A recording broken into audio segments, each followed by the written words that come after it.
Hello everyone. In this video, I will show you how to change the refresh rate of your Sceptre monitor to 240 Hz.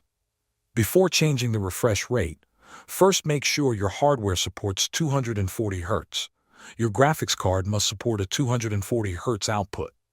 Also check the cable that connects your computer to the monitor. A high-speed cable is required. DisplayPort 1.2 or a newer version is recommended. Some HDMI cables may not support 240 Hz depending on the monitor model. Now go to your Windows desktop. Move your mouse to an empty area of the desktop, right-click, and select Display Settings. A settings window will open. Scroll down until you see Advanced Display Settings and click on it. Look for the option labeled Refresh Rate. There will be a drop-down menu. Click the drop-down and choose 240 Hz. After selecting it, the display may briefly turn black while Windows applies the new refresh rate. If the 240 Hz option is not visible, you can also try changing it through your graphics card control panel.